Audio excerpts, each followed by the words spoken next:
So, good morning everyone. Welcome back to my channel. Nasa second day tayo ng ating sauna suit.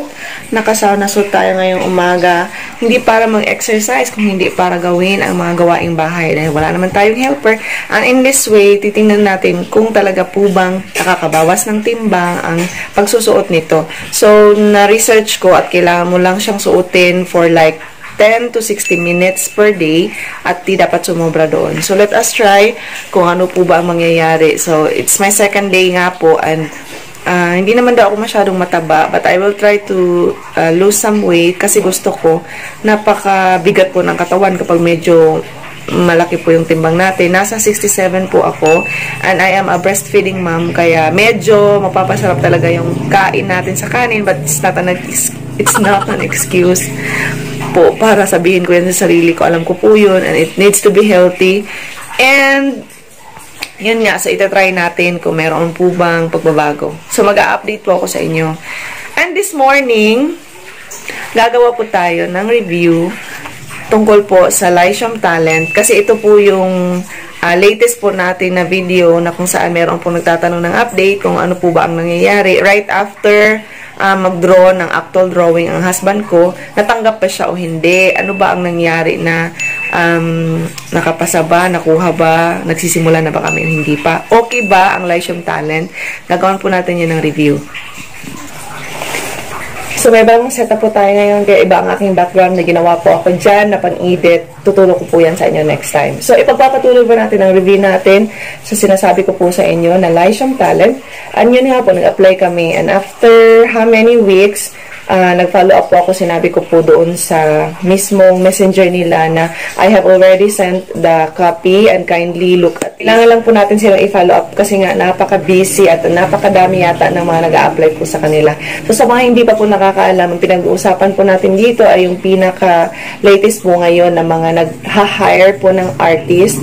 They are from other country maybe. Hindi ko po alam talaga kung saan po sila nagbe-base. Hindi ko po alam kung saan po sila nagbe-base pero ang alam ko po, sila po ay nag-hire po ng mga artist na makapag-draw ng mga requested na mga pictures ng mga client nila at i-designate nila kung sino yung kayang gawan ito ng drawing.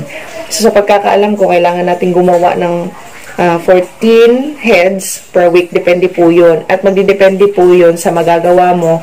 Ang payment naman po nila doon ay sa makakaya mo lang. So, per head po yung bayad nila. Actually, maganda naman po talaga ang Lycium Talent. Depende lang po yun sa availability ninyo at sa pangangailangan talaga ninyo na makagawa noon at kayang at kung kaya nyo po na i-cope up kung ano po yung time frame na pwede ninyong na gusto nila para sa inyo.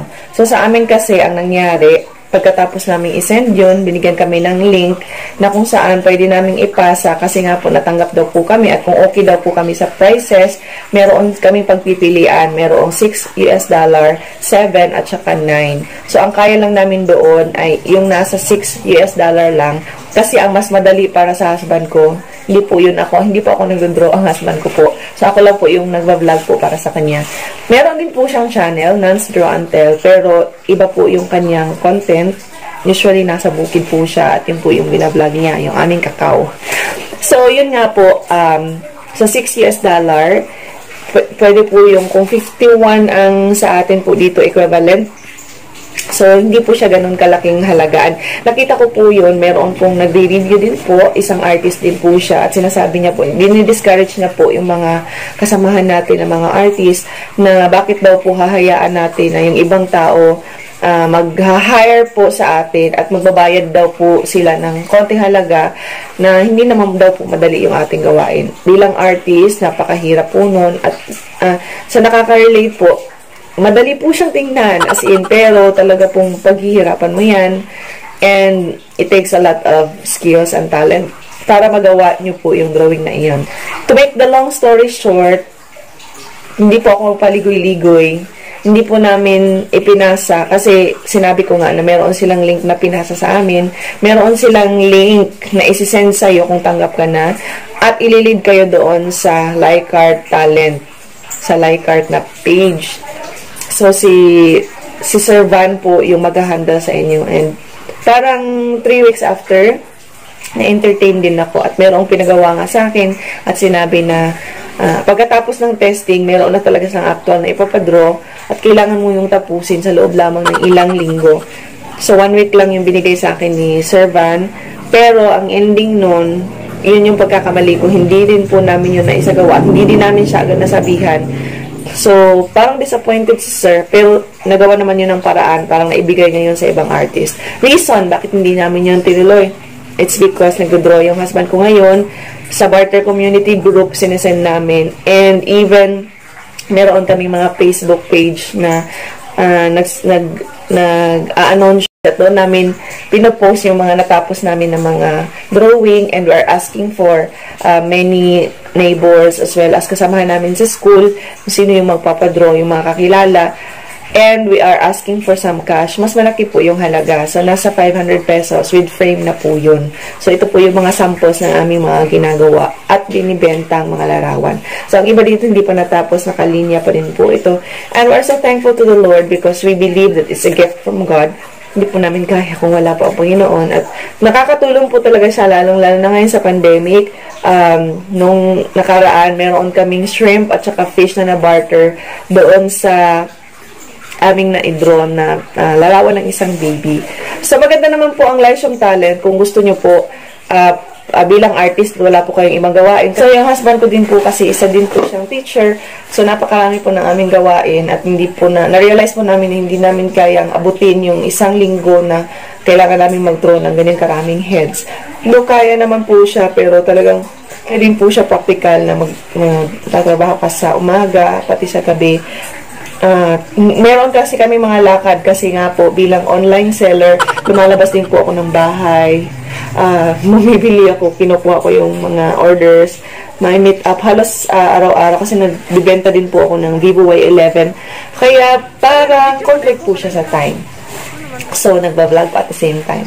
So, sana meron po kayo natutunan sa ating video at meron po kayong kahit pa paano, encourage ko po ang lahat ng mga nag-a-apply na hanggang ngayon hindi pa po sila nakakuha po ng update. Hintay-hintay lang po kasi talagang medyo busy po yung kanilang linya sa dami-dami po ng mga magagaling po ng mga artist na nag-a-apply. Nakita ko po yung page ng Lyceum ng Lycar Talent. Nakita ko po yun at napakaganda po ng mga trabaho po ng ating mga kapwa Pilipino. Napakaganda po ng kanilang mga gawain. Talagang nakakabighani po at talagang saludo po ako sa talento ng mga Pinoy. So sana nakatulong po ang video na ito sa inyo. Maraming salamat po. If you are new to my channel, please do not forget to click like, subscribe, and the bell para update po kayo sa mga susunod po natin ng mga videos. Maraming salamat. Shout out sa nagtatanong kung ano na po yung update, kung natanggap po ba o hindi. Thank you because you are the reason why I'm making this review at the same time update po sa aking video last time. God bless sa ating lahat. Nagbibigay po ako sa inyo ng verse this morning bago po tayo magtatap. Ang sabi po sa nakasulat sa Bible, John 3:16, for God so loved the world that He gave His only begotten Son, that whosoever believeth on Him shall not perish but have everlasting life. Sa ating pong lahat na mga nanonood ngayon, sana i-accept po natin si Jesus as our Lord and Savior para po magkaroon po tayo ng buhay na walang hanggan. Ano man po ang mangyari sa atin sa mundong ating nagalawan ngayon, magkakaroon po tayo ng opportunity na makapunta po sa langit kasama po ang Panginoon. Dahil yun naman po yung pinakamahalaga sa lahat-lahat. Hindi po yung ating pagkabuhayan habang nandito po tayo sa earth, but the life after, kung ano po yung mga kahihinat na ng ating buhay ngayon. So, hindi lang po tayo magpapatuloy na mabuhay. Hindi lang po tayo magpapatuloy na mabuhay ng merong magandang buhay. But we will also continue to trust on the Lord. So, yun lamang po ang ating pag-uusapan ngayong umaga. Maraming salamat sa panonood. And see you on my next vlog. Bye, everyone! Yeah.